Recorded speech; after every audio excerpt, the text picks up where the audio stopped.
আসসালামু আলাইকুম, welcome to memes kitchen. আজকের পর্বে তৈরি করে দেখাবো তাল দিয়ে অসম্ভব মজাদার তালের বিবিখানা পিঠা। আমি তো বলবো তালের সিজন ফুরিয়ে যাওয়ার আগে একবার হলেও আপনারা এই পিঠাটি বাসায় ট্রাই করতে পারেন। দেখবেন এত বেশি টেস্টি হবে যে বাসার সবাই অনেক বেশি পছন্দ করবে। আশা করি আমার আজকের সিম্পল পিঠার রেসিপি আপনাদের কাছে ভালো লাগবে। কথা না বাড়িয়ে আমি মূল রেসিপিতে চলে যাচ্ছি। প্রথমে আমি একটি মিক্সিং বলে নিয়ে নিচ্ছি 2 কাপ আতপ চালের গুঁড়ো। আমি এখানে ভিজা চালের গুঁড়ো ব্যবহার করেছি। আর লাগবে আমার 1 কাপ পরিমাণ ময়দা, 1/3 কাপ পরিমাণ কোরানো নারিকেল দিয়ে দিচ্ছি, এতে নারিকেলের খুব সুন্দর একটা ফ্লেভার আসবে। আর দিয়ে দিচ্ছি 1/2 কাপ পরিমাণ খেজুরের গুড়। মিষ্টির পরিমাণ আপনারা আপনাদের টেস্ট অনুযায়ী কম বা বেশি করতে পারবেন। 1/2 চামচের মতো লবণ দিয়ে দিয়েছি। আর নিয়েছি 1 কাপ তালের পিউরি। প্রথমে আমি অর্ধেকটা দিয়ে দিচ্ছি। এরপর সবগুলো খুব ভালোভাবে মিক্স করে আমি ডো তৈরি করে নিব। আর একবারে বেশি তালের পিউরি দিয়ে ডোটা তৈরি করতে যাবেন না, কারণ এই ডোটাকে একটু শক্ত রেখে তৈরি করতে হবে। তাই আমি অর্ধেকটা পরিমাণে দিয়ে খুব ভালোভাবে মিক্স করে ডোটা তৈরি করে নিয়েছি। আর আমার এখানে কিন্তু 1/2 কাপ তালের পিউরি লেগেছে। আপনাদের তালের পিউরির পরিমাণ কম বেশি লাগতে পারে। আমার ডো কিন্তু তৈরি করা হয়ে গেছে, আর দেখতেই পারছেন একটু সফট করে ডো তৈরি করে নিয়েছি। ডোটা খুব বেশি শক্তও হবে না, আবার খুব বেশি নরমও হবে না। এখন এই ডোটাকে একটু লম্বাটে শেপের করে নিয়েছি, তারপর একটু ফয়েল পেপারের উপরে আমি রেখে দিচ্ছি।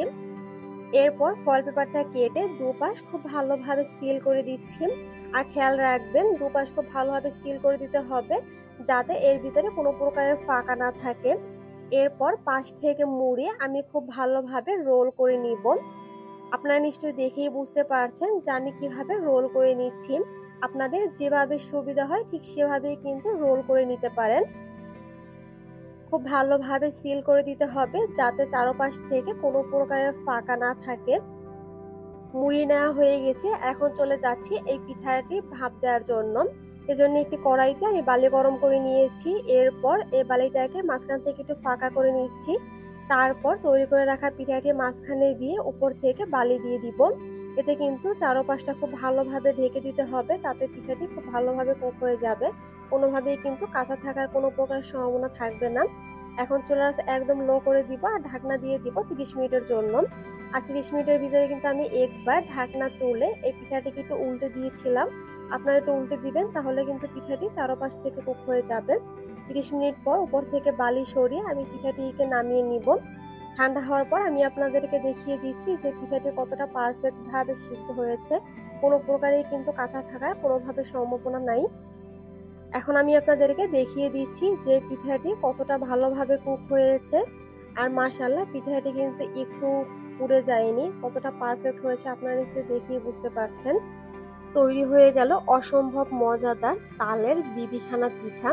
আমি আপনাদের সাথে পিঠাটি কেটে শেয়ার করছি যে ভিতরটা কতটা পারফেক্ট ভাবে হয়েছে। আপনারা নিশ্চয়ই দেখতেই পারছেন পিঠাটা কতটা পারফেক্ট ভাবে হয়েছে, আর ভিতরে কিন্তু একটু কাঁচা ভাব নেই। আর বাহির সাইডও কিন্তু একটুকু পুড়ে যায়নি। কতটা পারফেক্ট হয়েছে সেটা নিশ্চয়ই দেখেই বুঝতে পারছেন। আপনাদের কাছে যদি রেসিপিটি ভালো লেগে থাকে অবশ্যই ট্রাই করবেন। আমি এই পিঠাটাকে 1/2 ইঞ্চি পুরুত্ব রেখে তারপরে কেটে নিয়েছি। আপনারা আপনাদের পছন্দ মতো যে কোনো শেপের করে কিন্তু কেটে নিতে পারেন। তালের এই পিঠাটার ভিতরে তালের খুব সুন্দর একটা স্মেল আসার কারণে এই পিঠার স্বাদ কিন্তু বেড়ে আরো দ্বিগুণ হয়ে যায়। আশা করি আমার আজকের সিম্পল পিঠার রেসিপি আপনাদের কাছে অনেক বেশি ভালো লেগেছে। ভালো লাগলে বাসায় ট্রাই করবেন আর আমাকে কমেন্ট করে জানাবেন আপনাদের কাছে কেমন লেগেছে। এরকম সিম্পল রেসিপি পেতে চ্যানেল সাবস্ক্রাইব ও পেজ ফলো করে দিবেন। পরবর্তী ভিডিও দেখার আমন্ত্রণ জানাচ্ছি। আল্লাহ হাফেজ।